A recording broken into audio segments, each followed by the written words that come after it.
নমস্কার বন্ধুরা, আমি আপনাদের বন্ধু ডক্টর শ্রী সুব্রত। শ্রী সুব্রত অ্যাস্ট্রোলজিক্যাল কনসালটেন্সির পক্ষ থেকে আপনাদের জানাই শুভেচ্ছা। সম্পূর্ণ বিজ্ঞান ভিত্তিক ও শাস্ত্রসম্মত জ্যোতিষ আলোচনা শুনতে ও দেখতে এবং মনস্তাত্ত্বিক পরামর্শ পেতে আমার চ্যানেলটি সাবস্ক্রাইব করুন। হোলি এসে গেছে বন্ধুরা। সাধারণ মানুষ এই উৎসবের আনন্দে ডুবে যায়। পাশাপাশি জ্যোতিষশাস্ত্র অনুসারে তান্ত্রিকরা অপেক্ষা করে অধীর আগ্রহে এই ফাল্গুনী পূর্ণিমার জন্য। প্রতীক্ষা করে বহু দিন ধরে। মাত্র সিদ্ধ করার জন্য এই সময়টা খুবই উল্লেখযোগ্য। কালী পূজার পর এটি এমন একটি তিথি, মন্ত্রশক্তি জাগ্রত করার খুবই উপযোগী সময়। এই রাতে আপনার সকল মনস্কামনা পূরণ হবে বন্ধুরা, তা যদি সঠিকভাবে বিধিনিষেধ অনুসারে প্রয়োগ করা হয়। প্রয়োগের রীতিনীতির উপর নির্ভর করবে এই পূর্ণিমা রাতের প্রকৃত রহস্যের উদ্ঘাটন। মানুষ যখন হোলির আনন্দে মাতোয়ারা, তখন তান্ত্রিকরা তাদের ক্ষেত্রে এটি একটি বক্ষম সময়। মানুষ যতই বলুক এগুলির কোনো বৈজ্ঞানিক ভিত্তি নেই, কিন্তু দেওয়ালির মতো হোলির রাত্রিটি খুবই গুরুত্বপূর্ণ বন্ধুরা। হোলির দহনের আগে ভদ্রাকালকে এই ক্রিয়ার ক্ষেত্রে খুবই উপযুক্ত সময় বলে মনে করা হয় এবং তান্ত্রিকরা তা মনে করেন। এদিন সকাল থেকেই রাত্রি পর্যন্ত এই ক্রিয়া করা যেতে পারে, তা খুবই উপযোগী এবং ফলপ্রসূ বলে মনে করা হয়। মনে রাখবেন বন্ধুরা, এই ক্রিয়া অবশ্যই মানুষের হিতকরের জন্য করতে পারলে তবেই সফলতা আসবে। হোলির দহনের সময় বেশ কিছু আগাম সংকেত দেয়।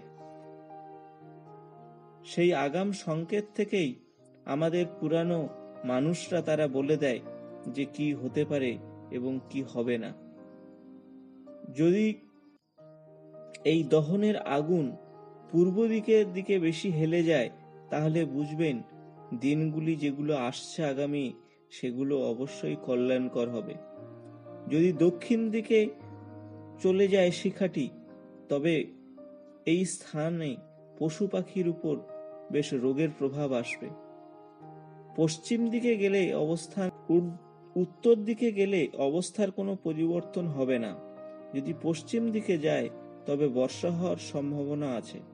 তো বন্ধুরা, জেনে নেওয়া যাক, না জেনে হোক, আগুন জ্বালানোর পর এই আগুন নিয়ে অনেকেই নিজের গৃহে নিয়ে যায়। ভারতবর্ষের বিভিন্ন স্থানের মানুষ এবং এই আগুনকে শুভ মানে। এই আগুনে পাঁপড় সেঁকে খায় পরিবারের সবাই। এই ক্রিয়াতে মেলে ধনের বৃদ্ধি এবং শারীরিক সুস্থতা। তাছাড়া বন্ধু, এখন বলবো কিছু ছোট ছোট ক্রিয়ার কথা, যা করলে সুখ ও শান্তি আসবে আপনার পরিবারে। প্রথমে বলবো, খুব ভোরে উঠে ঘরের প্রধান দরজার সামনে কিছুটা পরিষ্কার করুন এবং আবির ছড়িয়ে দিন। তারপর দুই মুখওয়ালা প্রদীপ ওই সদর দরজায় দিন। এতে ধনহানি থেকে বাঁচবেন। ডান দিকে যান যখন আপনি নাড়া পোড়ানোর আগুন দিতে যাবেন, তখন অবশ্যই ওই প্রদীপগুলি নিয়ে আগুনে ফেলে দেবেন। যদি আপনি ক্রিয়াটি শ্রদ্ধার সঙ্গে করেন, তবে অবশ্যই ধনপ্রাপ্তি ঘটবে আপনার জীবনে। নানাবিধ সমস্যা লেগে থাকলে এই দিন ঘর মোছার সময় সাধারণ লবণ কিংবা সামুদ্রিক লবণ জলের সঙ্গে মিশিয়ে সেই জল দিয়ে ঘর মুছুন। এবং তাছাড়া ফিটকিরির সঙ্গে সামুদ্রিক লবণ মিশিয়ে ঘর মুছতে পারেন, তাহলেও শুভ ফল পাবেন। এছাড়া ফিটকিরি এবং লবণ সঙ্গে গোমূত্র মিশ্রণ করে এটি জলের সঙ্গে মিশিয়ে ঘরের চারিদিকে ছিটালে শুভ ফল মেলে। যদি গুগ্গুলের ধূপ ব্যবহার করেন, তাহলে খুবই শুভ ফল পাবেন। তবে মনে রাখবেন বন্ধুরা, এদিন সর্বদা হাসি খুশি থাকুন যতই জীবনে দুঃখ কষ্ট আসুক, এই দিনে হাসি খুশি থাকার চেষ্টা করুন। এই দিনে হনুমানজির একটি ছোট্ট ক্রিয়া করলে আপনার জীবনে দুঃখ কষ্ট অনেক লাঘব হবে। এই টোটকাটি হলো লবঙ্গ দিয়ে। বাজার থেকে সুন্দর সুগঠিত লবঙ্গ 108টি নিয়ে আসুন। তা 2 থেকে 3 ঘন্টা জলে ভিজিয়ে রাখুন। নরম হয়ে গেলে সুচ দিয়ে 108টি লবঙ্গ দিয়ে একটি মালা বানান। মালাতে যে সুতো ব্যবহার করবেন তা যেন লাল বা কালো রঙের হয়, কখনো সাদা সুতো ব্যবহার করবেন না। এর সঙ্গে বলবো মিষ্টি রুটি বানান।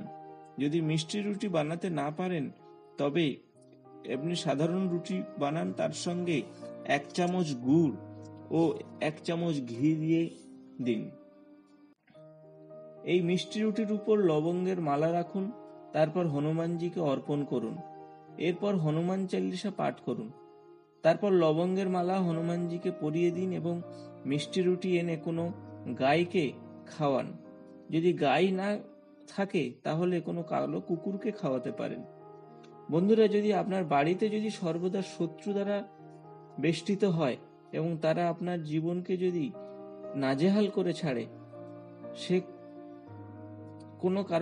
কোনো কারণই আপনি বুঝতে পারছেন না, সেক্ষেত্রে বলবো এই সাধারণ টোটকাটা করুন, অবশ্যই ফল পাবেন। 108টি লবঙ্গের মালা সঙ্গে 108টি তুলসী পাতা, চন্দন দিয়ে তুলসী পাতাতে রাম নাম লিখুন এবং আকন্দ ফুলের যদি না পান তাহলে গোলাপ ফুল ব্যবহার করতে পারেন এবং হনুমানজিকে এগুলি অর্পণ করুন এবং তারপর 11 বার হনুমান মন্ত্র জপ করুন। মনে রাখবেন যে মনস্কামনার জন্য এই ক্রিয়া করছেন, তা পূরণ হলে অবশ্যই মন্দিরের সকল উপস্থিত মানুষের জন্য প্রসাদ খাওয়াবে। পূজা করতে অবশ্যই শুদ্ধাচারে, শুদ্ধ মনে এবং শুদ্ধ বস্ত্রে বসবেন। কোনো নেশাপত্র করবেন না, কোনো প্রকার ক্রোধ মনের মধ্যে আনবেন না, সেক্ষেত্রে পূজা করলে শুভ ফল হবে না। হোলির দিনে আকন্দ কিংবা ধুতরার গাছকে আপনার বাড়ির সামনের দরজায় রাখুন এবং ঘরের অশুভ শক্তি এতে অবশ্যই দূর হয়ে যাবে।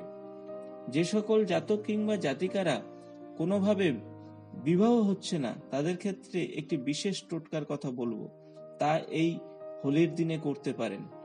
কোনো জাগ্রত শিবলিঙ্গ যদি থাকে তাহলে সেখানে একটি পান পাতা নিন, সঙ্গে একটি গোটা সুপারি এবং 2টি লবঙ্গ এবং একটা পুরিয়াতে হলুদ গুঁড়ো নিন। এটি যেন অন্য কারোর সঙ্গে মিশ্রিত না হয়, সেদিকে লক্ষ্য রাখবেন। একটি প্রদীপ নিন, 2টি বাতি নিন, অল্প জল ও মধু, কাঁচা দুধ নিন।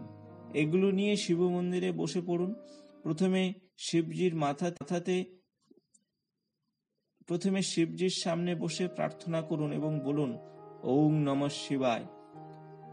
কাঁচা দুধ, মধু, জল দিয়ে ভগবান শিবকে অভিষেক করুন এবং অভিষেক করার সাথে সাথে বলুন ওম নমঃ শিবায়, ওম নমঃ শিবায়, ওম নমঃ শিবায়। তারপর পান পাতা, সুপারি, লবঙ্গ, হলুদের মোড়কটি দিন, ভুলেও খুলবেন না। সঙ্গে মাতা পার্বতীকে 1 চুটকি সিঁদুর দিতে পারেন এবং প্রার্থনা করুন, নিজের বিবাহ হওয়ার কথা কামনা করুন। অল্প জল শিবলিঙ্গকে ছুঁয়ে নিজের চোখে লাগান। তারপর পিছনে তাকাবেন না, যদি কেউ ডাকে সেক্ষেত্রেও নয়। তবে খেয়াল রাখবেন এই ক্রিয়া করার সময় কোনোভাবে বিঘ্ন না হয়। সেক্ষেত্রে বলবো রাত্রি 10টার পরে করুন অথবা সকালে করুন। এই ক্রিয়াটি 2 দিন করতে হবে। দহনের দিন অবশ্যই করবেন এবং তারপরে সর্বশেষ একটি প্রতিকারের কথা বলবো, যা গৃহে করলে নেগেটিভ শক্তি অবশ্যই দূর হবে। একটি তামার কিংবা মাটির পাত্রে দহনের আগুন এনে রাখুন এবং তা ঈশান কোণে অবশ্যই রাখবেন এবং সেখানে একটি প্রদীপে সর্ষের তেল দিয়ে প্রদীপ জ্বালান। দেখবেন এই ক্রিয়াতে আপনার নেগেটিভ শক্তি অবশ্যই দূর হয়ে যাবে। তাছাড়া সঙ্গে সামুদ্রিক লবণ একটি পাত্রে রেখে দিন। তো বন্ধুরা, সকল সমস্যা দূর রাখতে